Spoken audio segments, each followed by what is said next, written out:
There is nothing wrong with your podcast streaming service. We now control your device. This is not a test. This is podcast of the paranormal. Close your curtains and stay away from your windows. Lock your doors, turn off your lights. Get your snacks and drinks ready. Get to your basement or attic. The podcast is about to begin. Hello, everyone. We are here today with Paul Dulski, the host of Haunted Vermont. And we are very excited to have Paul all to ourselves. Usually when we have him, we're recording in a group. But today we get Paul all to ourselves. So, Paul, do you want to tell us a little bit about yourself? Yeah, hi, my name is Paul, and I've been doing the Haunted Vermont thing before the podcast since August 26, 2012. So that's 14 years, depending on when this episode gets aired. But yeah, the podcast kind of came into play around 2017. And that was after my lady and I were taking a break from everything horror podcast that we were initially doing. But that was kind of getting slow to the point where we just wanted to try something different. So we figured spooky season was coming. We wanted to see how Haunted Vermont podcast would do. At the beginning, it was like everybody was thinking we were ripping on something else, when in reality, what podcast is not ripping on some podcast? We kind of found our voice, and I guess you could say, and then later on, we got an idea from another member that maybe we could go beyond the Green Mountain States. So we kind of do a segment now that is beyond Haunted Vermont. And that's pretty much about it. Oh, cool. That's awesome. It's been a while. Wow. You got into that sweet point, too, when podcasts are starting to get really big there. 2016 around? Yep. Yeah, it was funny because it was when I was kind of big into Spotify at the time. And my friend, who was not even in the state, put me on his family plan, so I didn't have to worry about paying anything for a premium account. So I got to listen to everything for free basically, but then Spotify was just you know.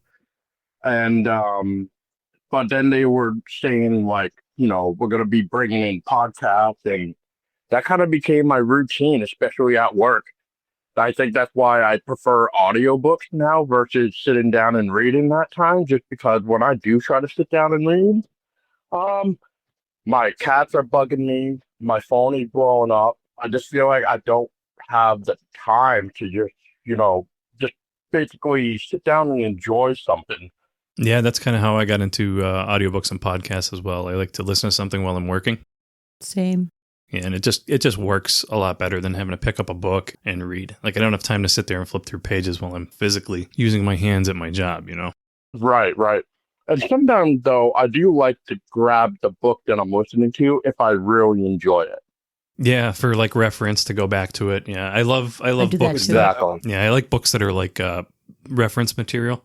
You can pick up a chapter at a time. Then if I ever have to go back to it and read and refer to something I'm looking at the time, interested at the time, I like to have those indexes to go back to look into. And yep.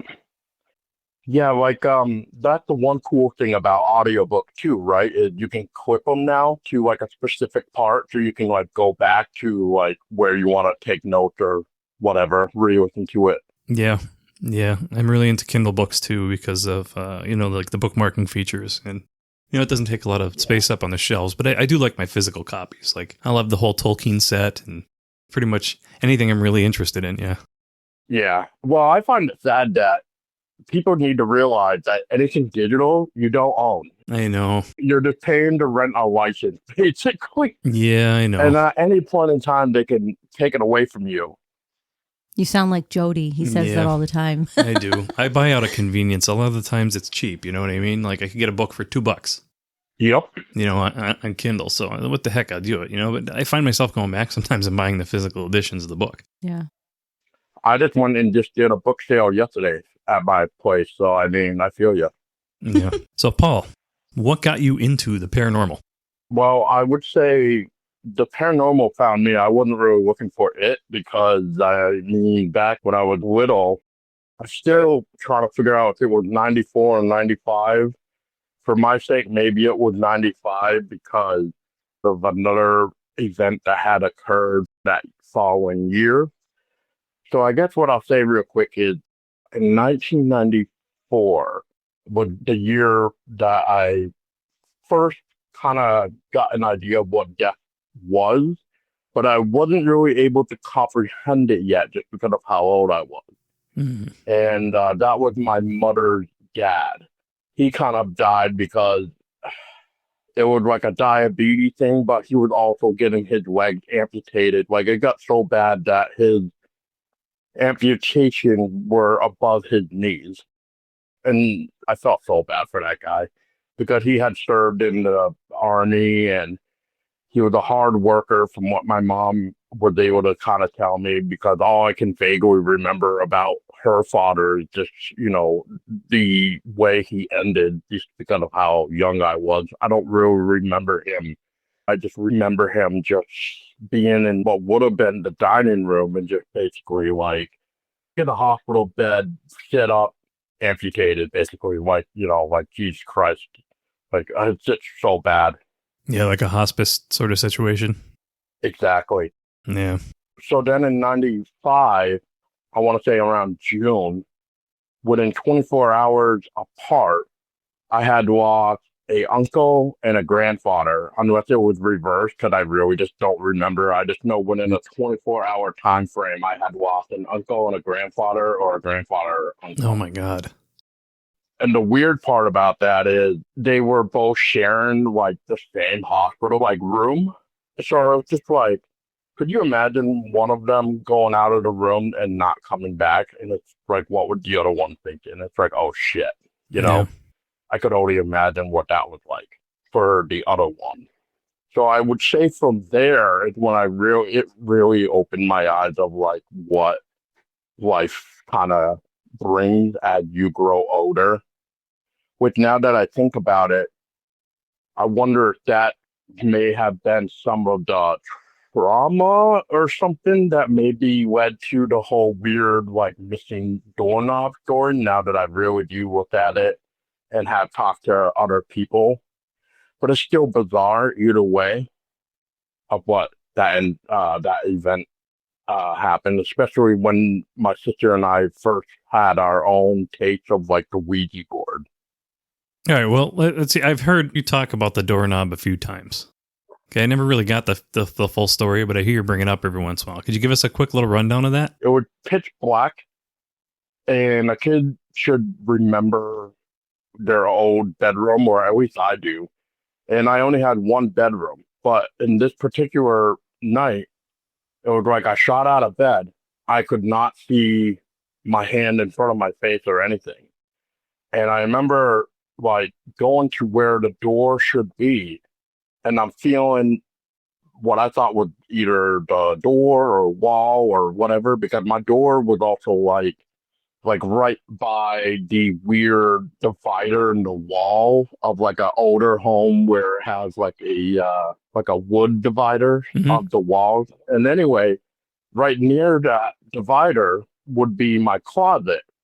So that's how close I was. But I was going up and down with my hand, left and right, and I could not find my doorknob. And it was freaking me out to the point where I thought I was banging on the wall or door, but without a handle, or maybe it was just a wall. I mean, I don't really know what happened because it was just that dark.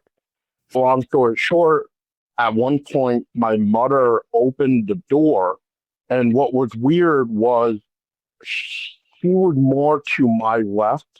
So, like, I was almost like, you could say, touching my closet, but I couldn't feel the closet, like, touching my right arm or shoulder, if that makes any sense.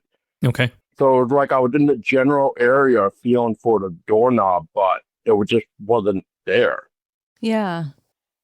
That's got to be a scary experience as a little kid in the dark. You're used to feeling around in the dark, right? And you're expecting that door handle to be where it is. And now, did you ever consider that you were possibly asleep? I know it's a silly question, but... I would definitely not asleep. If I was, I couldn't. I mean, if it was pitch black, I couldn't really say if I was having some sort of sleep paralysis because I couldn't see myself sleeping Yeah. on the bed. But I just remember being frantic enough where even when I was trying to look out my only window, it was just pure dark. Yeah. Yeah, it's a strange experience. Yeah. Like you're in your room, but you're not in your room. Exactly. Yeah. And I just felt it was so weird because I mean there were times when I was little when I used to be excited for like Christmas morning. I would literally wake up at like 2:30 in the morning, open up my door and go straight to my sister's room and be like, wake up, we gotta go get our mom and dad so we can go get presents, and stuff like that. I was that kid. Yeah. So if I could find a doorknob that easily during Christmas time, I don't know what this was all about. I think we were all that kid. Yeah. Right? Yeah. That's like something where you think like your muscle memory would just, take over Yep. and you should be able to find your doorknob. Well, that's why I asked about the sleeping, Yeah. because it seems like a dream state. Like he was almost in a dream state, Yeah.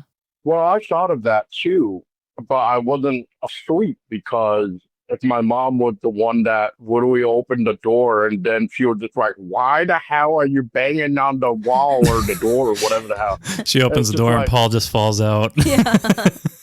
Yeah, I didn't even fall out. I almost thought I was going to clock her in the head, but it wasn't because I was actually hitting the door frame or the wall or something. It was weird. Yeah. So you've basically had, right, like a lifetime of paranormal experiences. So what do you think that ghosts are? I mean, there's definitely ghosts that leave that residual recordings of themselves for sure. And then there's some where obviously we can intelligently interact with. Honestly, it's hard to say because it's like the residual just recording, and then therefore they're just always going to be there because of how much blood or torment or whatever happened in the area happened, and that it was just pretty much recorded. Like Gettysburg, for example, like I don't know why, but when I was in middle school, I had a big fascination with the War of Gettysburg and stuff like that. I remember doing reports on that. Hell, like over the weekend when I was at that book sale, I just found, I didn't pick it up, but I probably should have, but it was like a 2-volume Civil War picture historical book thing. But yeah, it's just always just been a fascination to me. And I never actually shared this, so you guys are going to be the first to actually hear this. But there was a long time ago where I had a random message get sent to me. And I kind of started it weird. And they're just like, you know what, you remind me, And they sent this picture of this little boy. And I'm just like, okay. And then they go on and say, this was like a drummer boy for like the Civil War area. It's like you look exactly like him, and I'm at the time was like, I don't see the resemblance. So, but maybe there was, and I just was too stupid to see it. But I mean, there is a possibility of reincarnation. So I mean, there's some interesting events that have led me to believe about reincarnation as well. But yeah, I just think ghosts in general, I don't know. It depends on, I guess, what your thoughts of the phenomenon to begin with, I think, is what is considered real and what is considered more than what meets the eye, I guess. Yeah. Yeah, I feel like your upbringing too, like your religious background really plays into it your a culture. lot. Yeah, I was born in like a Roman Catholic background. So that lasted until up until my father passed away in 2003. And that was when I had noticed that my father had some sort of witchcraft book, but I could never get a hold of that book because of my my aunt at the time. I'm just gonna say, because the other version that I usually is not really probably good for a podcast. So anyway, Well, life is what it is, but yeah, let's just say our aunt really didn't see eye to eye for us anymore. But anyway, I think she got rid of it Hmm. because I never forgot when I asked my mom when she would go to, work on the house to see what to get rid of, what to keep or whatever. I kind of was mentioning about this book. I said, hey, if you come across like this white cover book, it says something involving witchcraft on it. Can you grab it for me, please? I'm just curious. Hmm. And my mom had asked my aunt about that. And my aunt was basically like, oh, he doesn't need that. He's already weird enough. And I'm like, oh, okay, thanks. Oh, that's terrible. Yeah, I think for me, if I could throw my 2 cents into the cup, I was raised Roman Catholic as well. And anything that had to do with the paranormal or hauntings or, anything that's taboo was kind of off limits. So I was always raised to believe that if there was a ghost haunting a place, that it was almost like leftover, like it had unfinished business. And I have drastically changed my opinion on that because I just think it's a horrible thing to believe that these are, human beings that have passed and they're suffering because they have something they didn't finish in life or they were bad people in their life and they're just sticking around. You know what I mean? I just don't buy into that anymore. Yeah. I was gonna say, I know how you feel about that. Certain people do not deserve to stay here, isn't in that aspect. But I feel like if you wanted to say goodbye to your loved one for the final time and you didn't get a chance to, I think that would help stir the pot of that subject, like of that statement a little bit. Just because if also like myself at the time, like when my dad passed away, I couldn't really accept it right away. Right. And I do feel like because I couldn't accept it right away, he probably was still hanging around because I just could not let it go that my dad was gone and I was never going to be able to see him again. Because I think what broke my heart the most before his passing is 6 months before he had passed, we hadn't seen him because of some weird reason. I can't remember. It was like a weird conflict with schedules or something. Yeah. And we just didn't see him for 6 months. But we did call each other like on the phone and stuff just to talk that way. But the day that he had heard that he was gonna finally be able to, see us again for a weekend, he got so excited and everything. And then it was just sad of what happened just because basically what it was a heart attack. Yeah. He went to go to a doctor's appointment that following morning because he had chest pain. And when he got into his pickup truck, that's when he was having the heart attack. And what sucked, like, is hearing what had happened, I think, and actually seeing the aftermath. I think that kind of stuck with me throughout the years because what happened was he was able to put the pickup truck in reverse. And because of his chest, throbbing, I'm assuming, it got to the point where he had his foot on the pedal to the ground in reverse, mind you. Oh, man.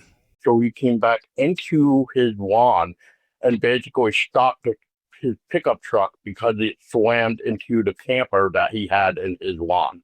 The camper moved like a good 10 feet backward. Oh, wow. That was the aftermath. So I personally think for the unfinished business part is that they can't fully go unless it's either they have the unfinished business, which I don't think my dad did. I Right. think he was just probably lingering because I was probably having a hard time with it and just not accepting it. But like 3 years later, I had accepted it, and I do feel like there was a small shift. Um, I don't know if his presence was necessarily um as strong as it was, I guess.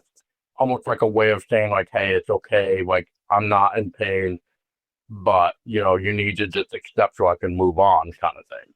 Yeah, I almost feel like it's kind of like how human beings process guilt too, right? How much do we put into that, How much are we putting into the haunting?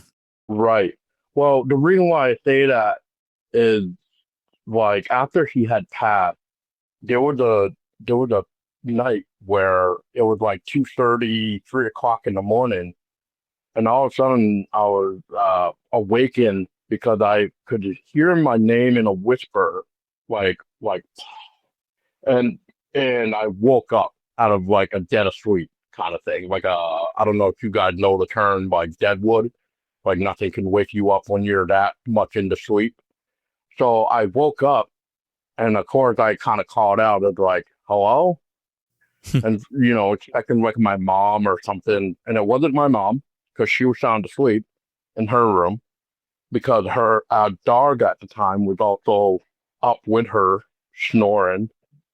And then so I was just like, well, maybe it was my sister. So I went to where her room should be, and she is passed out snoring. So I was like, that's weird. There was another incident, which I can't really say this was my dad, but it was still freaking weird to begin with.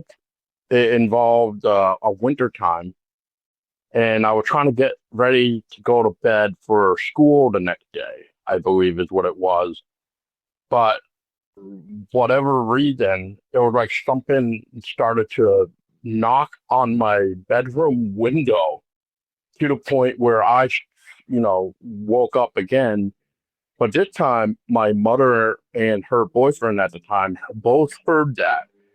So her boyfriend went outside to go investigate, and he came back in and he goes, "There's no footsteps leading to your window." And I'm like, "That's weird."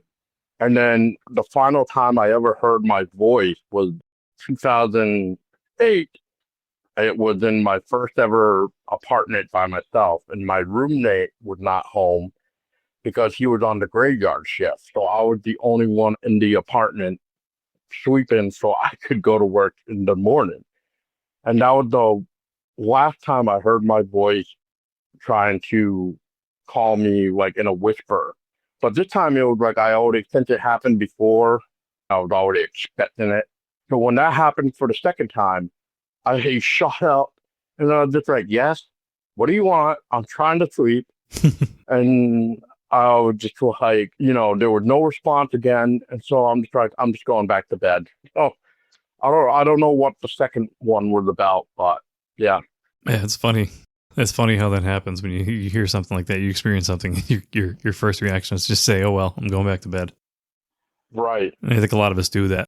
Yeah, and that's the voices in the weird bang on the window story. But 2006, I was in North Clarendon here in Vermont, and we have a place called like the Swinging Bridge. It was a beautiful area right before Hurricane Irene kind of destroyed it. And there was this area of like a swimming hole where you could go a few ways to it, but we took probably the stupidest way where you had to be very careful and yada yada yada. Well, anyway, me and a couple friends were camping the night prior, so it had rained overnight, and I was behind my friend getting down into the swimming hole. He got down perfectly fine, but somehow I had to be the one to find the slippery slope, as I called it. Could not catch myself at all. I was literally spinning 180 in the air, and I can see why people have that, like, time seems to slow down, because that's what it really felt like in that moment right before the great big bang at the end, where I landed on shallow rocks and water like I was sitting in a lawn chair. And the only thing was that I had walked it off with just a sprained ankle and a couple cuts. My two other friends were thinking I was going to be dead, and they were going to have to tell my mother what happened. So I always believe that possibly my father was looking after me at that time, just because that was around the time when I would graduate from high school that was around also the same time where I would accept his death and just allowing it to process better than what it was back in 2003. Yeah. So, Paul, how do you think hauntings differ from places like Vermont or even New England as a whole versus like here in Pennsylvania or the rest of the country? Differ. Well, there is obviously differences vocation-wise and stuff like that, but as a whole, I think everything is connected in one way or some form of another. I mean, every state almost had the same phenomenon, and it always has basically the same story, but, just change the names and the location and yada, yada, yada, and then it almost sounds the same, I guess. I'm trying to think if I have an example for you. Right now, I can't really think of something to really give it as a good example. Yeah, I always think like you guys in Vermont, right? You have your vampires. In New England as a whole, right? Connecticut, Massachusetts, there's the witch trials. Here in Pennsylvania, we have like some Civil War. We have some like Revolutionary War residue. In the South, you have like that blending, like the Southern Gothic, where all those cultures come together.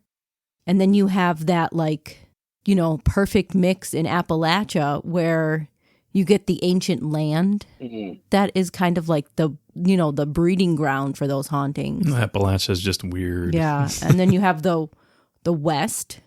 It's just that open frontier, right? All that open space, that flat land. And you get like all those Wild West spirits. You get the UAPs. You get, And the mining, all Yeah. the silver mines and all that stuff they had out that way. It's like our side, we get like residual hauntings, whereas in the West, they get like that more active haunting. Right. So now that you kind of bring that up in that way, so you guys have, I'm assuming, like an old ghost town per se, like with the mining, the tree logging and stuff like that. We have something similar down south here in Bennington. There used to be tree logging, and that ran out of timber, so they had to shut that down. And they tried to make a casino out of that, of the like remaining buildings at the time. But when they tried to open the casino, it didn't last long because it got wiped out by a flood. And then down south is also known for our infamous missing people and stuff like that. Yeah. In the Bennington Triangle. Yes. Uh-huh. Yes. And then you guys have like that similar thing too, where like us, like with the spook life, you guys have experienced it. See, what's funny about this is I found an old video of when we were at Hubbardton Battlefield, and after re-listening to that again, I can't remember if I actually ever looked up to see these lights that the two other team members at the time were seeing, or if I was just too hyper-focused on the camera of the other equipment that was there, just to make sure I wasn't like not seeing something go off. Yeah. So I would personally would like to say, yes, I have seen these spook lights before, but I can't 100% say that I did in fact see these lights that these two friends of mine saw at the time.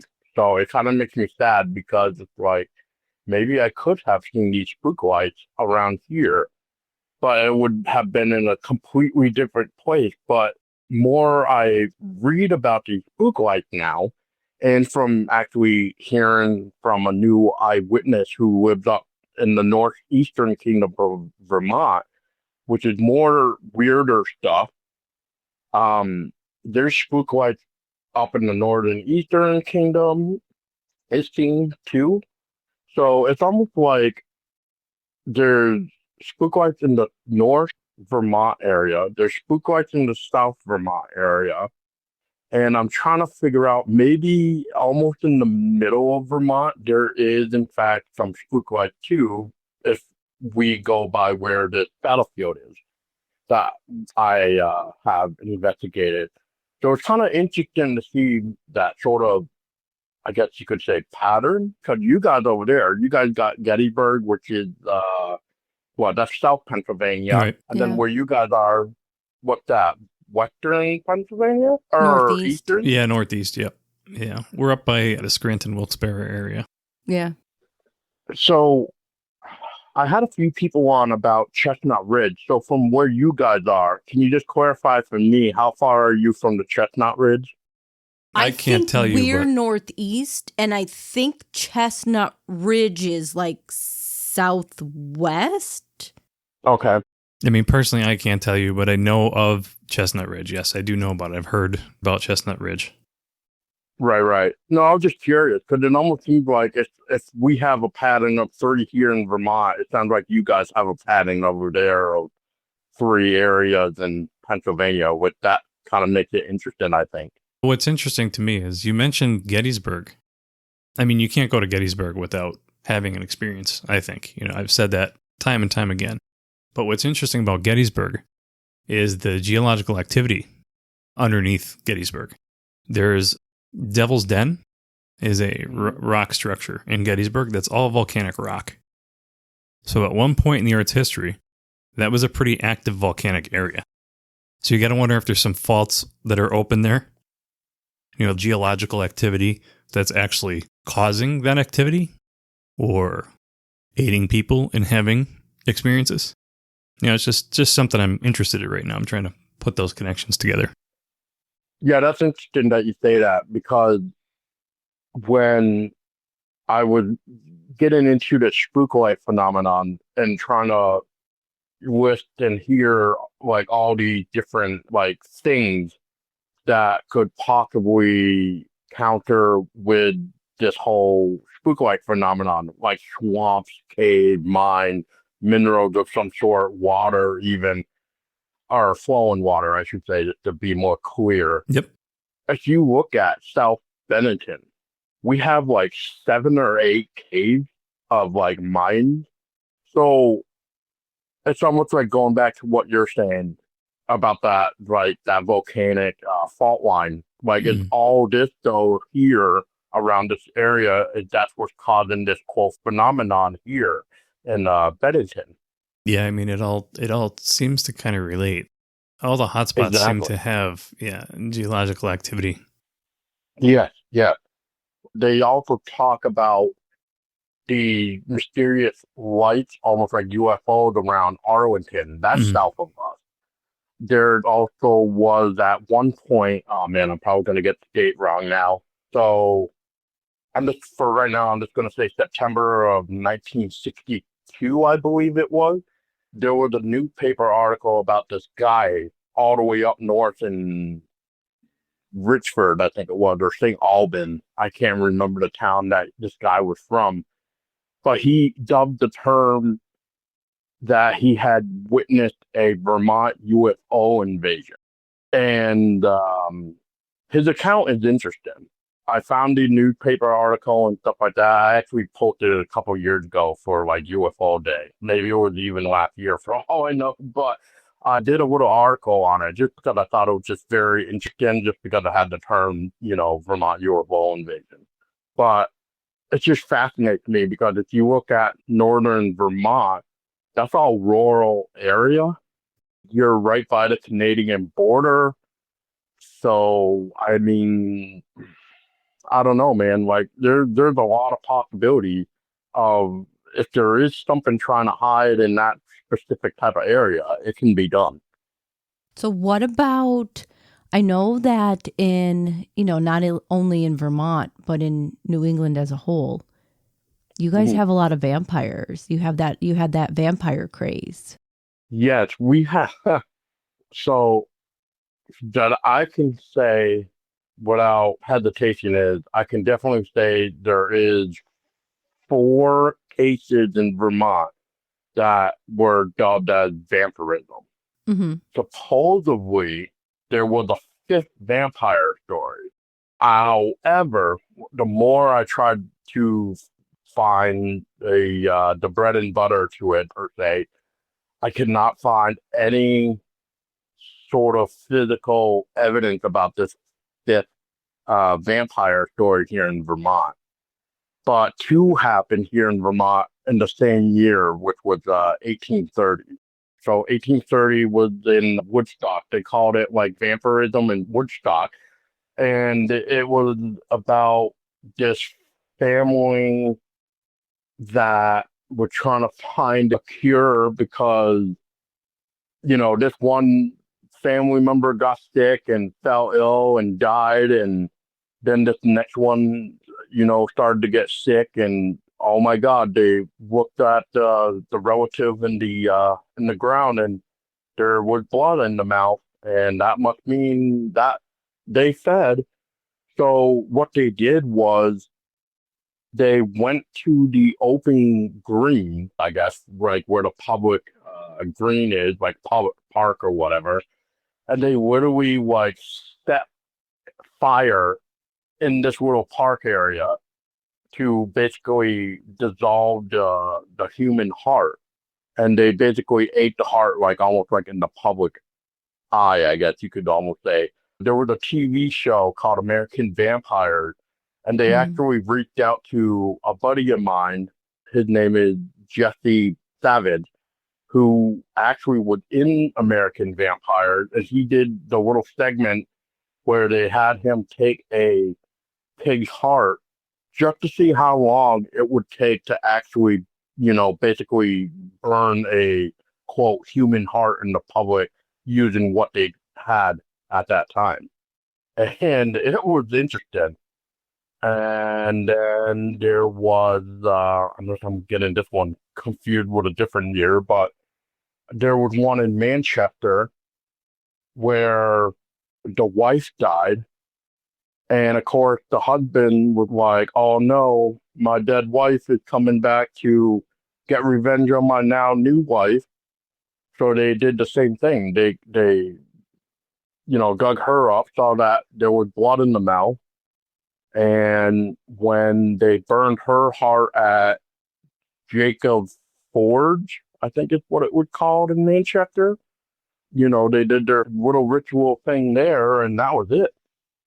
And then there was another one that went back to Woodstock. I can't remember the name off the top of my head, but the only evidence that I could find on that was like some old Vermont folklore, I think it was called. They have people being able to read it and just write down like what is said, but I can't physically use the article that was made. So I can't remember all that detail, but yeah, there was that one as well. Oh, that's what it was. Now that I'm really thinking about it, how stupid am I? Dummerston. So this was the Spalding family. Now this one is interesting because Mr. Spalding was one of those like high names because he served in the army. He like helped with the community. He did this, he did that. Like everybody knew who he was in Vermont back in the day. So when he died, he got placed in a cemetery that is literally across the street of a school. So what's interesting is that he was the only member of the family that is actually not buried with the rest of his family, which is sad at the same time. But what's weird about this is, for the Spalding family, is they call this one like the cursed vine because it's one of those stories, like I think it's in Rhode Island, where this weird, mysterious vine grew grave to grave. Yes. And that's sort of like what happened here in Vermont. So like within a 6-month time frame, I almost want to say like 6 other people died. Yeah. I think it was 6 people. And they were blaming the vine. The vine was like the vampire curse. And like when it would hit the next grave, the next person would die. Is that really what Correct. Yeah. Wow. Oh yeah, they had a lot of superstitions back then. Well, they have to explain it away one way or another, right? But what makes this one fascinating to me is, the people that would write about the town history, I would call it a historian. But anyway, this particular guy, he wrote that down in the book. he didn't leave it out. So he literally wrote like how this mysterious vine grew from one grave to the other. Yeah. That's all in this book. I mean, I don't know, cut the vine. Right. Well, you weren't there. What if it was a supernatural vine and couldn't be killed? I mean, cut it all the way back and see what happens. Well, I mean, they did dig it up and got rid of the vine supposedly. But Yeah. they did see that it was attached in itself, like from one grave to the other. Now, an interesting detail for me is all of these vampire cases, they all have to deal with blood coming out of the mouth and all that. Now, is that something that was natural at the time when they buried bodies? That's a normal process where the blood would come back up, or is that like a result of something like tuberculosis? Or I would almost say it would be both, right? Yeah. Because at the time of the 1830s, we haven't really went into embalming all the bodies yet. So Yeah. we kind of just buried them. Yeah, and we still use probably like the burial shrouds for people. Yeah, exactly.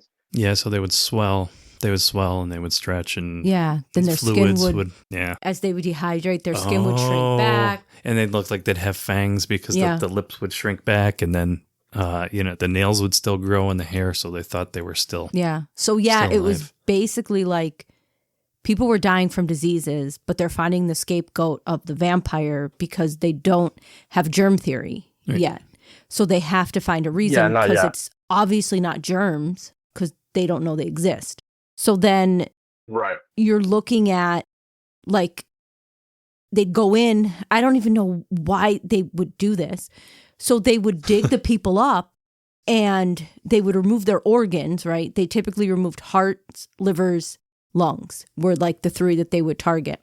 And if they found fluid or liquid Any blood. Yep. in the organs, they would be like, that's enough. They're obviously a vampire, right? So now they get Yep. into, they'll take these organs, they'll burn them, they'll grind them up. And then if you're lucky, they're mixing them with water or into some kind of tonic. And then you're drinking them. The person who's sick is drinking them, which is gross. And again, no germ theory at the time, Right. so But now if you're lucky, if you were one of the lucky people, you just had to inhale the smoke as part of like purification while they're burning the organs. Yep. So you got like one or the other. You're either drinking it or you're inhaling it. And I mean, if you're drinking like somebody's like rotten organs after they've been burned, I mean, I feel like that's enough that you're probably going to get sick and die. one way or another, you're getting some kind of bacteria, some kind of Right. disease. Ugh, Yep. gross. And a lot of the times it's not like it worked. Like it's not like they were saving these people that they thought, were the victims. They were dying too. Right. But if they were able to live a little bit longer than, let's say, the average person that had this happen or whatever, would that be considered lucky? Yeah, then they would be like, oh, this is because, we staked that person or we, this is because you drank their organs. Just move on to the next superstition. Yeah. Ugh. I would never. I don't even care. Oh my God. Yeah, it would totally a weird time frame for sure. I actually have the old historian book that he made that had, his thoughts about the Spalding mysterious mine on my website that people can get for free. And so people can actually just go to it and find that page and actually read what he wrote in this book about the vine and the Spalding family in general. Email Yeah. me that link, Paul. Put it in the show notes. Yeah, totally. And I imagine too, like what it must have been like in like the 1880s when like we finally determined like that tuberculosis is a thing and it's a bacteria that's causing people to get sick. And they're like, what? It's not vampires. It's not the vines. It's what? Well, the vine seems to be like a random, like a more rare occasion because the only other weird vine that I know of was Rhode Island. Yeah, I've Yeah. never heard of it. I think it's fascinating because it's a nice little bit of American folklore. Yeah. It's unique, you know what I mean? Like, I've never heard of that. That's amazing. Yeah, I've had this really nice guy on. I've talked to him now 4 times, and his name is Thomas D'Agostino. You guys may know his work, but he made a book called the history of vampires of New England. And when I had him on to talk about the vampires in Vermont, he actually started it off with the Rhode Island story because of the fact that that was one of the weird Vine stories. And people from Rhode Island were coming up to like Vermont and stuff. It's almost like, and I think we talked about this before, but how, if people were coming overseas to the new land, whatever they believe in or whatever come with them. Yeah. So it's almost like whatever the hell was going on in Rhode Island come here to Vermont, especially the mysterious Vine. So yeah, that's interesting. I wonder which European country that's coming in from. Yeah. That's really cool. Yeah, it follows their culture from where they're from to the Americas. So very interesting. Yeah, which if anybody knows that story, please let me know, because I'm still trying to figure out if there's more to this mysterious Vine. Yeah. And then we have, I'm not sure if you guys have them up in Vermont or New England. You might have a few. We have like hooded graves where they basically have like metal cages covering them. Nope. And a lot of people will say like, oh, it was to keep things in. Like, oh, they must have been a vampire. They were this, they were that. But it was to stop grave robbers. Yep. Which it sounds like you guys might have been able to use to keep people from digging up these people they thought were vampires. See, I've always heard the same thing. It was to keep them in their graves. Yeah. Right. I never knew it was for grave robbers. I learned something today. How about that? We went to see that hooded grave in Catawissa. We did. There's actually a term for that. I actually just looked it up like a week or so ago, because I was just talking about this to a lady I had on my show, because she bounced around from Vermont, Florida, and she was in England to cool. study school. And so we got on to the subject about like the haunted England, and one of the questions I had asked her was, well, isn't England known for the structures that go over the grave to, keep them in the grave? Yeah. And she's like, yeah, and England is, and so is Scotland, which I didn't know about Scotland. We call them mort safes. That's what it was. That's what I was just trying to look up too, because I was just like, I know I saw the name. Yeah.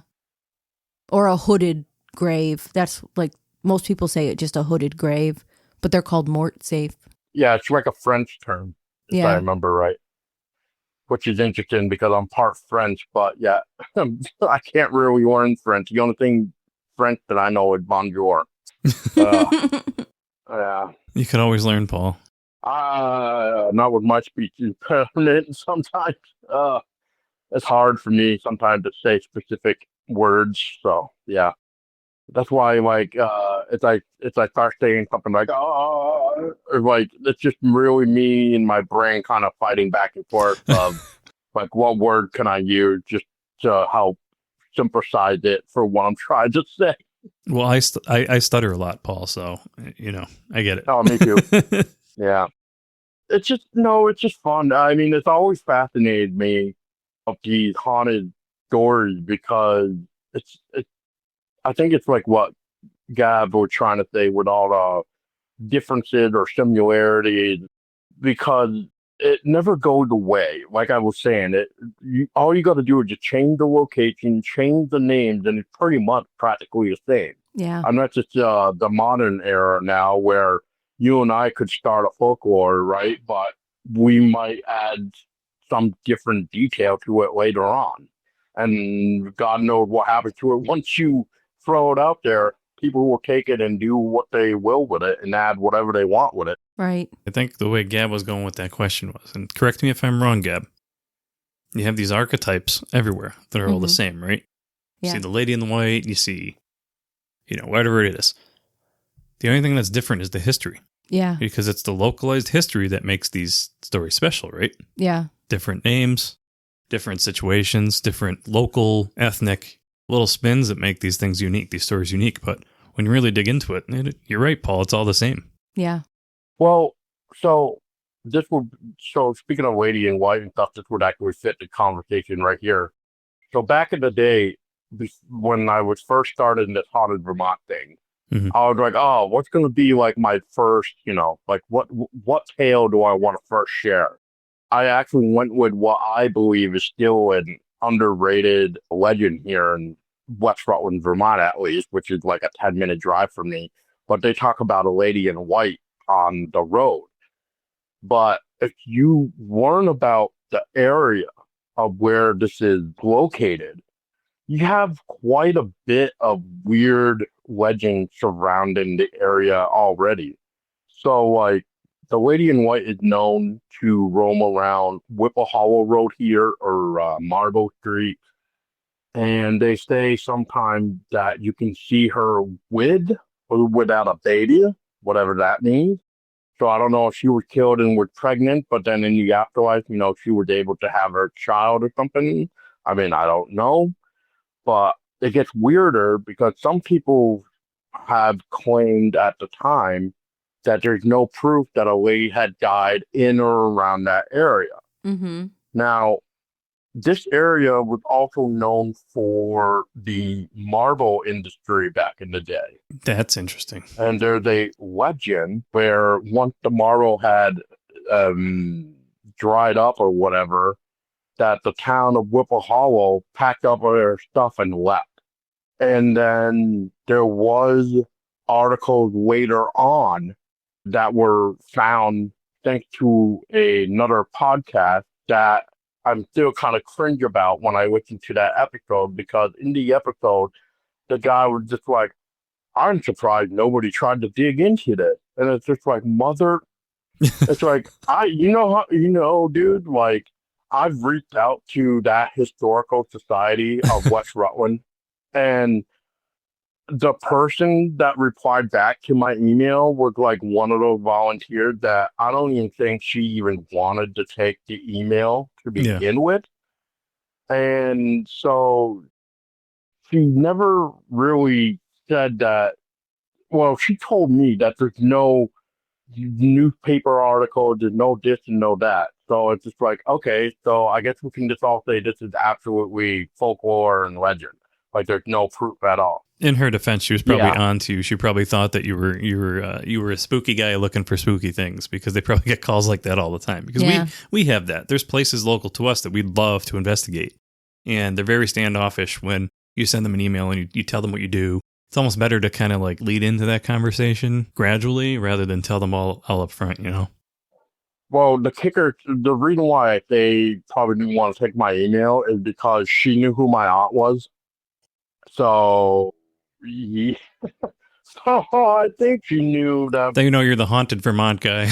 Yeah. So, yeah, I don't think that helped. But anyway, yeah, so I could not, at the time of this, back in 2012, find any evidence about any of this until I went on YouTube one time. And it was by a YouTube channel called Take Two Vermont. They only did like 4 videos of like Ghost Tales of Vermont or Ghost of Vermont or something like that. Mm-hmm. But one of the tales they did was the lady in white off of Whipple Hollow. And it actually had a eyewitness guy by the name Frank who shared his story of encountering the lady in white. Nice. And so that, to me, was the only physical proof I could actually find. Yeah. Now, thanks to this podcast, I did happen to find the articles that they had found. And one of them was how they talked about during the Marble time, this building kind of mysteriously burnt down and one person was killed.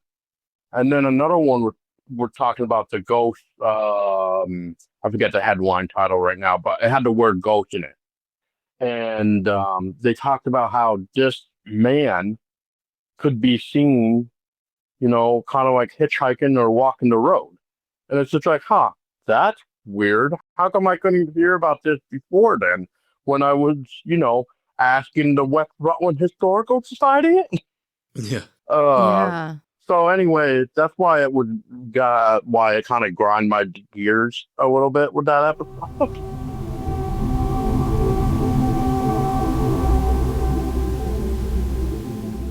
Don't forget to check us out at podcastoftheparanormal.com. You can find links to our social media, links to our episodes. You could stream right from the website, or you could listen at your favorite podcast provider. If you want to come on the show, use our contact form, or you can email us at contact@podcastoftheparanormal.com.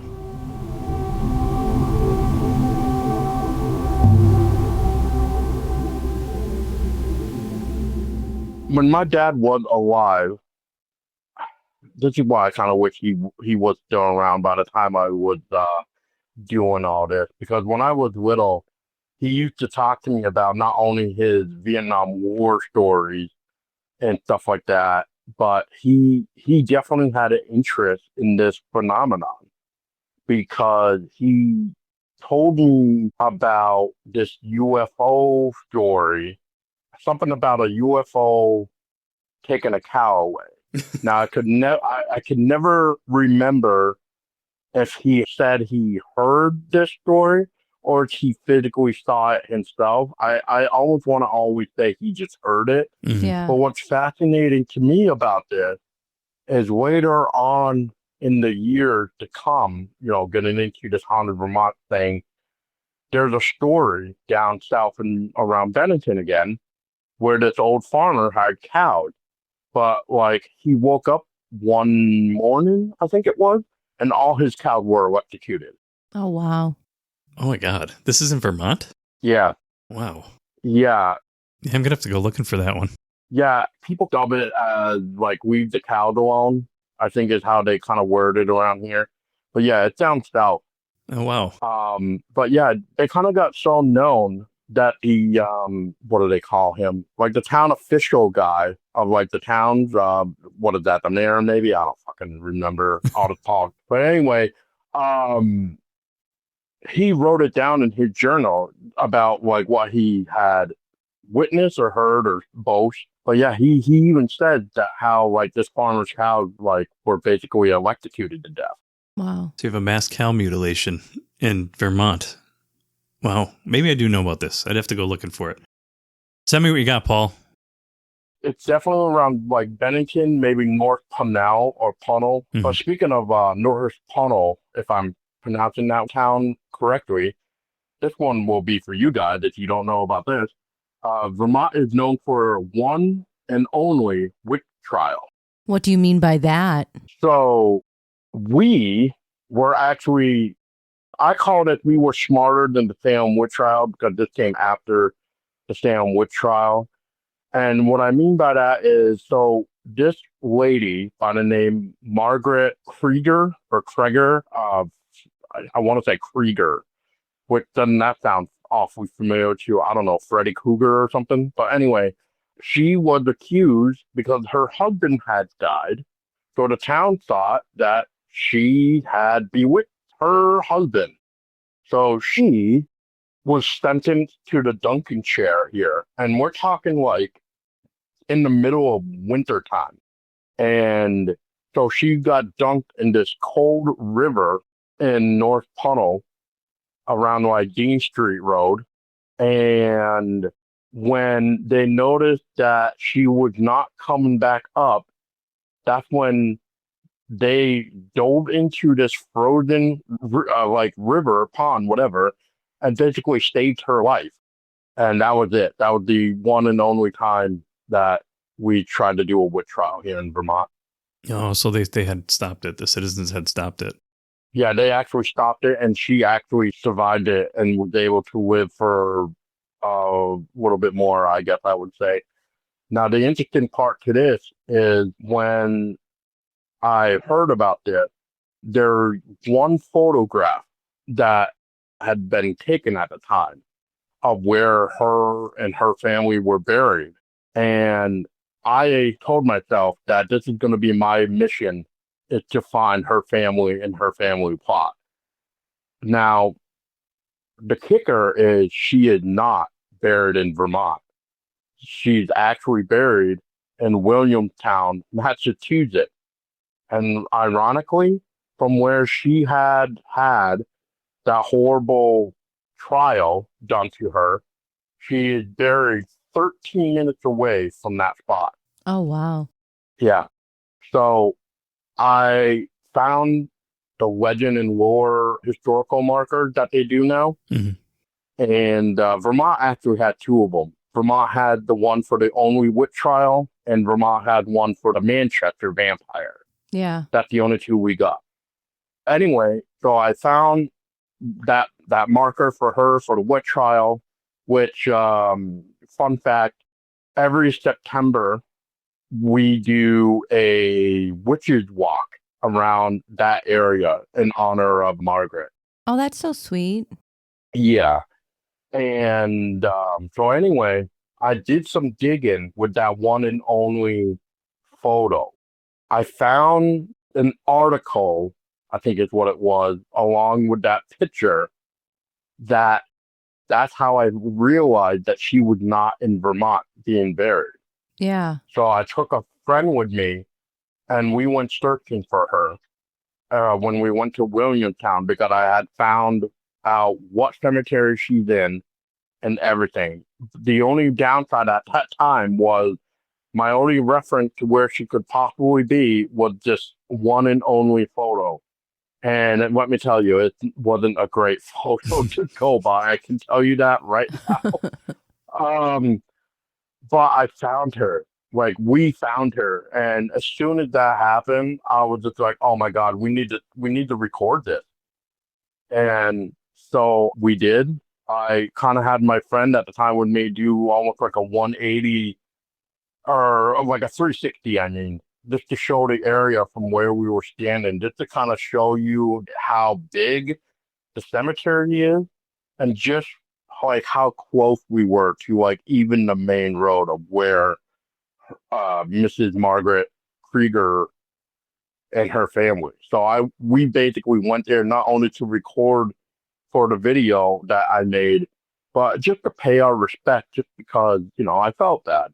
But I can at least say that, the people that were the ones accusing her to kill her husband at least smartened up during the trial and said, "Hey, we're about to kill this innocent lady because she's not coming back up."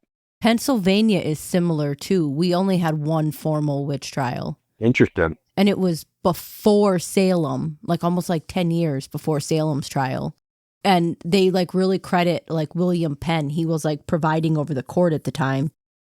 And they didn't find her guilty of witchcraft. They found her guilty of having the reputation of being a witch. Guilty of being a woman. Yeah. So they just had to like that's what it sounds like. Pay a fine and like that was it. But that's like that trial. If it had gone differently, I think about how we could have also had the same hysteria that they had in Salem. Do you know how much this quote fine was? I'm just curious. I think it was like 50 pounds. Damn. Yeah. Wow. Jesus Christ. I mean, I'd rather definitely take the fine than what we're all used to hearing about with witch trial. That's for sure. Yeah. That's sad though. What else? Oh yeah, Jody wanted to know about cryptids. So there's tons of activity when it comes to Bigfoot here. I mean, there was an old newspaper article that even my dad kept in a book that he had that I actually found. And as soon as I saw that book, I immediately grabbed it just because of obviously what I had mentioned about what my aunt had said. Just when I was trying to look for a simple book about witchcraft that my dad had, because I thought it was interesting that my dad had a witchcraft book. And of course, this was around the time when I wanted to learn different things. And so I think, honestly, from that point on, Jody, I think that's when I started to realize that I don't think Roman Catholic is really for me. Because if you're supposed to love everybody and this and that, and like, help thy neighbor and stuff like that, that would totally not helping or working at that time frame at all. So, yeah, but when I started to learn, the whole Wiccan paganism, that stuff, and the whole like the green thumb and everything else, and everything is like Mother Earth and Gaia, I like that approach better, because the more that we appreciate Earth and the more that we don't do to our Earth, it's not going to be a problem in the future to come, which unfortunately we're probably going to be getting some bad consequences in the next 30 years for what we have already done. So yeah, it's going to retaliate somehow in the next 30 years on us. But yeah, that's just the way my mind has shifted to things. But anyway, that newspaper article, and I can actually kind of see it from my like where I am right now. But it's literally entitled, "Does Vermont have a Bigfoot, or is there a Bigfoot in Vermont, or whatever?" And it talked about a local author in New York, Paul Bartholomew, who did like talk at a school, and like how this old photo from Chittenden was captured, and it looked like there's something weird in the background. It was interesting. That's how I kind of step foot into the cryptid world on my end. Now, the only thing that I can say that involves my family is my dad used to share with me a story. I wish I knew more about this, obviously, but this is what I can recall. Is my dad mentioned about this private camp somewhere around West Rutland. It was like one of those hunter camps, I guess. Mm-hmm. The difference is, though, when you actually see this hunter's camp, it's not what you think it is. At least to me, it's not. But this was like a 2-story house in a way. And there was like a porch attached to it. And there was like a small little tree outside of it. Mm-hmm. Like a crab tree, one of those type of trees. Those are like what? They grow to be like 10 feet tall? Yeah, no something more. like that. Yeah. He recalled there was a night where him and whoever was there were all inside with the light on. But as they looked outside, they noticed the dark black silhouette of something just standing next to that tree. Mm-hmm. Almost as if it was appearing to be staring back into the the cabin, the house, whatever you want to call it. But from what I can remember, he never mentioned eye shine or some sort of glow. He just said it's a black silhouette, and it was basically about as tall as that tree. So that would put it about 10 feet tall. Yeah. Just a dark shadow void of light sort of thing. Exactly. Yeah. That's all, and that's unfortunately all I can remember that he would share. What about, what do you know about the Black Agnes statue? Black Aggie. Oh, he's got a nickname for her. Yeah, I've been to the statue myself, just like a lot of people have. I am not one of those ones that have sat in on the lap just to test the theory. I don't know if I ever would, to be honest. Not because I'm petrified to do it. It's just, what if I would be that one dude that would just have something happen to him? So how does that work? All right, Like- because we know about, like Bloody Mary. If you sit in front of the mirror, light a candle, and you say her name 3 times, spin around, whatever. How does the Black Agnes legend work? What's the theory on that? What are the steps you have to take to make her appear or whatever? That's actually some of it, to be honest. Some of it is literally just staring in the mirror, and you could just say, Black Aggie 3 times. It's almost like that Bloody Mary thing all over again. Really? Yeah. So the only other difference, though, is you can actually go to the statue and just sit on the lap, which is supposed to be the biggest no-no you want to do, because if you sit on the lap, you're supposed to die within 7 days. Now, I've heard stories. I have not been able to back it up with any sort of newspaper to this, but I did have a local author on that had confirmed that these stories were told about Black Aggie or Agnes, and that was these 3 people sat on the lap one time, and this is what happened. One died from a car crash. One died by being drowned by his own canoe or kayak, and another one really badly broke his arm. And that's all verifiable? See, that's the thing. I can't find that verifiable fact, Mm-hmm. but that's the story Yeah. that is surrounding that statue. Now, the only other interesting part to this Black Agnes is everybody thinks this statue belongs to a female. It's actually a male, like John Hubbard or Step Hubbard. I can't remember which name right now. But yeah, everybody thinks it's a female spirit when it's really not. Oh, wow. I did not know that. The only other thing too that I can suggest is our Black Aggie is not the only one. There's one in Washington, D.C., and there's one in Illinois. I have a few people in Illinois, and I tried reaching out to both of them to see if they knew anything about their version of Black Aggie, but I never heard back from them, so I don't know what any of these other ones are. Yeah, it would be interesting to see if they were similar, if the stories are similar. Now that I think about it, I did have this old author on that may have talked about them a little bit. What is his name? I think his name is like J.W. Ocker. Oh, yeah, I love him. Yeah, he came on my show one time and he mentioned something about these statues. So, unfortunately, I can't remember what he said. But yeah, it's on that episode, I'm pretty sure. He talked about the 3 statue, wouldn't he? Yeah. There was something else, too, with Black Aggie that I was going to share now. I'm trying to remember what the hell it was. Oh, there's people nowadays that have sat in on her lap, or his lap, and where they've actually taken their pictures on it, too, and stuff like that.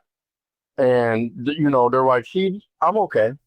But it goes to show, like, going back to, I think, how we all talk with our group chats and stuff, is if we look at the superstition, is it the power of the fact of, do we really believe in that superstition? Whereas if I were to go to that statue and sit on the lap, I'm going to be petrified that I'm going to die within that week. Like, would that be what it is? Or is it me casually going there, sitting on it, like nothing's going to happen and be fine? Like, how it go back to the mind and how you implant yourself with everything, really. Yeah, it's power of suggestion. Yeah. Yep. Yeah, that's Definitely. I feel like my anxiety would be what gets me if I Your did anxiety would definitely get to you. I would be like, for 7 days, anything. I'd sneeze and be like, oh, this is because I sat on Black Agnes. oh man, my organs are going to shoot out of my nose now. Yeah. Oh no. Yeah. Like anything. Hey, babe, can you buy bubble wrap? Why? Because I'm going to sit on Black Aggie's lap, so I just want to be covered in this human bubble. Can you get me one real quick? Yeah.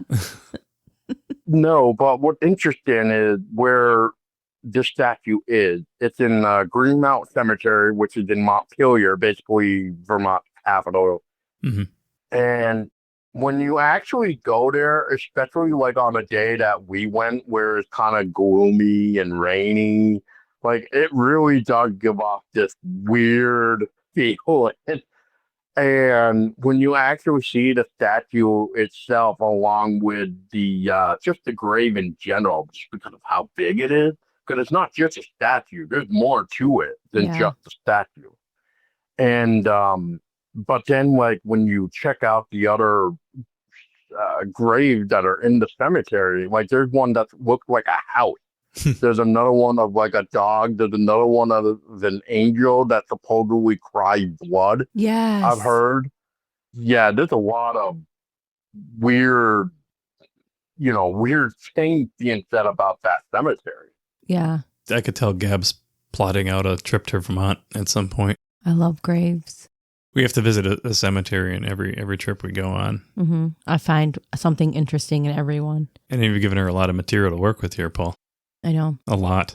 No, that's fine. That's fine, Jody. I was just gonna say real quick though, is like, when was it? Last weekend. Yeah, last weekend. My lady and I were talking about how, like, if the weather was more nicer, that we would have loved to have been able to, go for a cemetery walk. Because I've gotten her now into the point where she wants to do cemetery walks with me. Because she was into the paranormal, but she wasn't into the paranormal until we got together. Gotcha. Right. It's your fault. Yep, it is. Totally. Mm-hmm. It's funny. We used to walk in a cemetery just to, I guess, stay in shape, right? Just to go for a morning walk. Yeah. Because we have one close by. Yeah, it's funny. They're good places to walk. Yeah, exactly. I have one right by me too, but I mean, for a while, I wouldn't even trust walking down there just because of the neighbors that were there. But that problem has kind of resolved, so thank goodness. But yeah, because of my lady who sounds like Gab in a way, how she's sensible with stuff, sometimes if I can't seem to find something in the cemetery, all I just need to do is grab my lady and she will find the grave for me, basically. Yeah. So, I mean, she helps in that way. Yeah. Quick story I can give if there's still time for that. Last year in May 2025, I had taken a day off from work because me and the guy who had a story of a different place that I had once been to talked about this ghost app that he used and some of the responses that were coming through.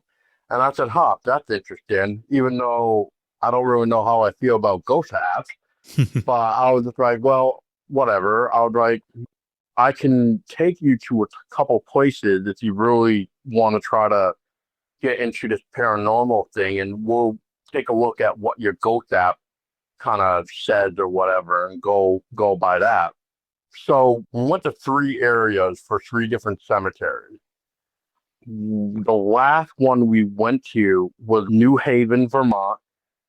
It was the Evergreen Cemetery there that is known to, man, that sounds weird. I'm going to say host, but I don't know how I'll make it. But it's the burial home of Tiffany Clark Smith, known as the grave with the window here in Vermont, who was basically afraid to be buried alive. Therefore, he wanted his grave to have furniture in it.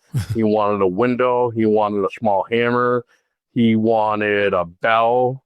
He wanted, what else? Some sort of stairs to get to the window so he could smash the window to give for her call for help if she did, in fact, wake up in a premature burial situation. Now, what's ironic about this trip this time around, though, is I don't know about you guys, but sometimes when I go to cemeteries, if I'm looking for a specific person, sometimes I don't really pay attention to what is actually around me in the cemetery as a whole. I just look for like something unusual. Like in this case, you're looking for a little hill, basically, with a window on top of it, right next to a stone or a couple of stones, basically. And easy enough with this cemetery is he was really easy to find. It's because of, like, right in the entrance way of this particular cemetery. Anyway, so we get there with my now friend Robert with his ghost app, and I just want to say, even for your listeners, I did have some equipment with me, but I never brought it out to record anything, especially with his ghost app that was going off in the cemetery because it was raining. So I didn't really want to get the equipment wet. So we were just kind of going off his phone with responders. Plus, I didn't really think it was going to really go off that much. Boy, was I wrong. Anyway, long story short, I'll give some response examples. There was some responders that came through with Theresa, an Ann, 19, and it went into like a table, it went into Angel, it went into Blacksmith, like all kinds of weird shit that you would just be like, okay, this is not normal. Then we kind of got to the point where it wasn't raining as hard, so we were able to walk around a little bit more, because once we started to get named like Theresa and Ann, we were trying to walk to see if we could, see if we could find like a Theresa or Ann or whatever. And we found a table, quote, table. It was basically one of those great big gravestones, but it was laid out like a table. Because of it being so big and wide, it pretty much was set up like a table, because if it was upright like a normal headstone, and if it would fall, that whole thing would just smash, I feel like. So I think that is why it got laid out as a table. So we can check that off, that what it meant by a table. Now, I just said blacksmith. There was, and is, I should say, a stone head that actually has a blacksmith's anvil. I think I said that right, on top of it. So that was, again, odd. At the time, though, we could not find Theresa and Anne, or whatever 19 was supposed to mean. Now, we went around this big bush, I'll just say, for lack of wording, but there's also some trees. Now, this is where it kind of gets interesting and funny. I thought it was funny. The graves around the tree in this bush, they're not even facing forward, like like a normal headstone. Instead, they're facing the opposite way. So, like, in order to read the headstone, you would have to basically somehow dive into this bush and basically read it in that way, or somehow try to find yourself the right angle around the tree to read it. But anyway, to make this funny, his ghost app at that point in time, when Robert and I acknowledged that these graves were facing the wrong way and we can't read it, I kind of said something to the effect of, how are we supposed to read these gravestones if they're faced towards something blocking what is being said? The ghost app says, pathetic. And then I was just like, yeah, you're damn right, it is pathetic. And then the ghost app goes, move it. And I was just like, no, we cannot move off these graves to read them. So that's the way we took it. But what was odd is, after all this happened, 24 hours later, my lady and I went back out here because Robert wasn't able to join us again. This time, Tessa had found Theresa's grave. Oh, wow. And we can verify we found the right one because her sister was named Anne, A-N-N. We found the family plot. Now, I know I haven't mentioned it yet, so let's get to it. So 19, what is this 19 supposed to represent? Well, after doing some digging, Theresa A. Sturdevant Jacobs, because she was married to a guy by the name Albert W. Jacobs, she got married to him at the age of 19. She also died at the age of 19 on January 19th, 1852. Well, there you go. Now, one thing I probably forgot to mention, so I'm going to say it now. Initially, when we went there with Robert and I, the ghost app had started to send some chilling questions at us, which was, am I dead? Can you see me? And stuff like that. And that's when I was just like, oh boy. What I find interesting 24 hours later and such is I cannot, and even to this day right now, I even just tried looking again just to make sure like nothing got re-uploaded as of recent. I cannot find this Theresa's death certificate to say how she died. And so is that why the ghost app had responded with, am I dead? And what's odd is I could find her husband's death certificate, no problem. And he died August 2nd, 1854 at the age of 26, 27. And he died from tuberculosis. So he was a vampire? Right. So it just makes me wonder, though, like, did Theresa maybe, meet her demise by tuberculosis too? But then it's weird because if I can find her husband's death certificate, even the father's death certificate for both people on each side of the, family since they were married, Why can't I find hers? Yeah. Could be like a clerical error. Maybe. But I've tried newspapers. I tried the Historical Society and everything like that, and they have nothing. Wow. It's like she didn't exist. Right. But the only meat I can share about this Theresa is there is a burial record, and that's it. Yeah. There's no death, but I did find the marriage certificate, but there's not a death. Wow. Why is that now? I don't know. Yeah, that's crazy. Mm-hmm. Speaking of vampires, I completely forgot about this when I was talking about Dummerston. So when I went to find Dummerston, the vampires, and after finding the family plot again from both cemeteries, because I think they're buried in two cemeteries, I should say that there was at one point, me and my friend that went with me that time, we found this like lonely grave in the way, way back of the first cemetery. And I mean so old that like nobody seemed to have taken care of this grave in forever.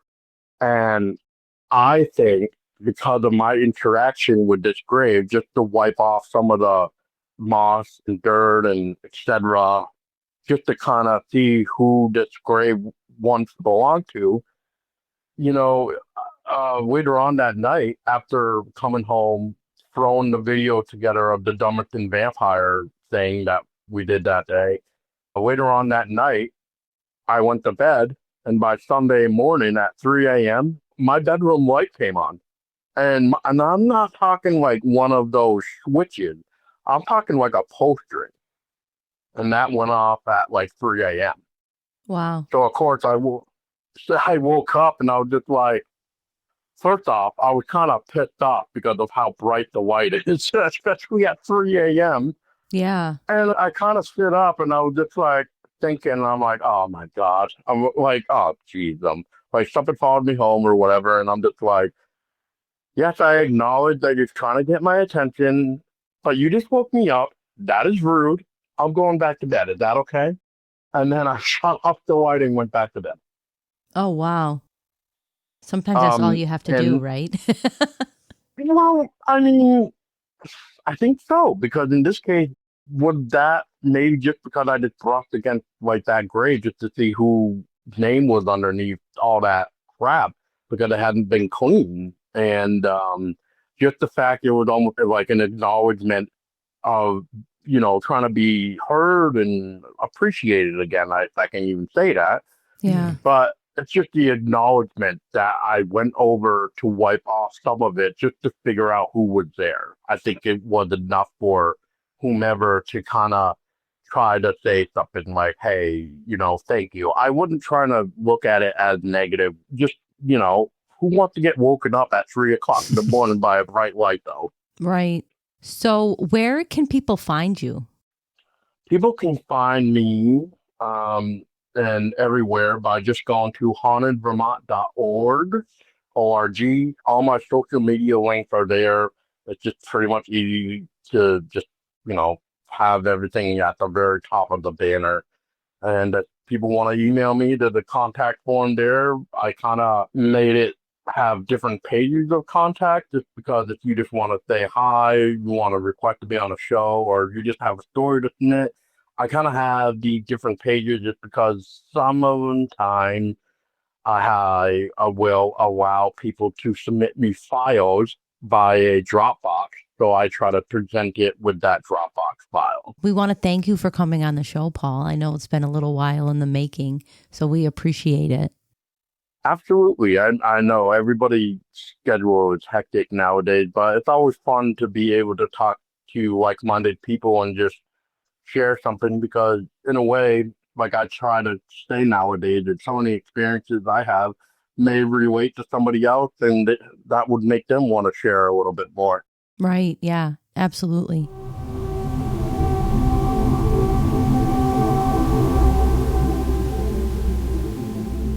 So Paul got back to me and he found the certificate of death for Theresa Sturdevant Jacobs. Oh, wow. Yeah. So he's been telling us about this story for a while now. We talk to Paul every once in a while. We share text messages and all that. And he's been really into this. It's something he does.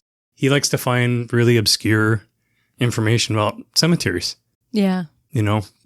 people, history, and he goes on a journey down the rabbit hole. Mm-hmm. He takes a little side quest. Yeah, he takes a little side quest. So he found it. I'll see what he's got for me. I'll put it in the show notes, or at least link to his website. Yeah, I'll that's have awesome. it on there. But yeah. Another fun fact about Paul, he's a grave cleaner. Yes. I've always wanted to get into that. Yeah, he told me about the equipment he uses. Yeah. Yeah. He's a fun conversation all the time. I enjoy talking to Paul. I do have a story that we didn't talk about in our conversation if you want to hear it. Sure. And it is from Vermont, so it's sticking with the theme for the episode. Are you upset that you didn't bring this up when we had Paul on? I'm a little sad because I would have liked to hear his opinion. Yeah. And what he knows about it. Yeah, he definitely would have known something He about would've. it. And some stories that relate to it. All right, so what do you got? So it's John Porter Bowman, Okay. and his family is from Cuttingsville, Vermont. So John's 2 daughters and his wife passed away prematurely. Not like prematurely like that, but they were young when they had passed away.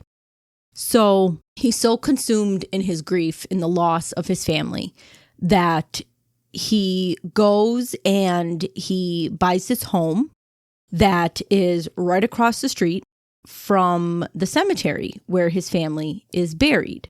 So he even goes as far as one of their daughters passed away prior to being in that area. So he has the body moved into the new cemetery. Mm-hmm. And he builds this beautiful mausoleum. It really is gorgeous. If you get the chance, you should definitely look at it. There's like stairs, and then there's like a statue of him right outside of it. It's really beautiful. And they also say that the statue of him outside the mausoleum, it's rumored to be haunted. So John had kind of planned that his family would someday reincarnate because he believes in reincarnation. So he's of the belief that someday his family is going to rise from the dead and come back. So he has this 21-room mansion built. And every day, should they come back, the clocks are wound, there's a fire in the fireplace, the lights are on, and there's a hot meal on the table. So how does that work? You build this giant mansion, would you leave it to family to take care of? Is that... So he left it in a trust. Oh, okay. He left $50,000 in the trust. And from 1881 to 1969, when the money ran out, they were maintaining the home to John's standards every day. That's amazing that money lasted that long. Right? Yeah. So the home now is actually a museum, and you can go and see the home, and you can go to the cemetery across the street. You're planning a trip. Is that what's going on I here? love a reason to go to New England. Planning a trip in your head? Yeah. Yeah. I've never been to Vermont.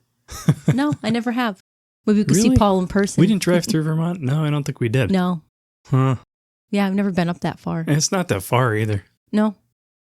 Couple hours. Well, it's more than a couple hours, but still, I mean... You could break it up, like stop in Boston, stop in Connecticut. Yeah, exactly. Yeah, do a little New England tour. Well, it can't be that bad, you know? It's not. So yeah, that's my story. I think I found it when I was younger. I used to like to watch the shows that would talk about like legends like this. Mm-hmm. So I'm sure I probably found it from one of those shows. Another random fact to build in your mind there. Yeah. And then I was like, wait, that guy who had like the house and he would always keep it ready for his family to come back. I was like, where was he from? I think he was somewhere like in New England. And then I got lucky that he was actually in Vermont. So I put it in the notes to discuss with Paul, but then we never got to it. Well, Paul, let us know. Yeah, Paul. Leave a comment, shoot us a text, whatever. Yeah. We'll have to have a conversation at another time about it. Speaking of comments. Okay. Where can everybody find us, Gabrielle? Podcastoftheparanormal.com. And recently we just updated our logo. Yes, we have a new logo for everyone. So it's very personal to us. Yeah, very excited. We're glad to get it out there, and we'd like to know what everybody thinks. So if you're interested in coming on the show, discussing any experiences you might have had, we do have a contact form right on the website. Yeah. So feel free. Send us a message. We'd love to talk to you. And let us know what you think of the new logo. Yeah. All right, everybody. Thanks for listening. Thank you for listening.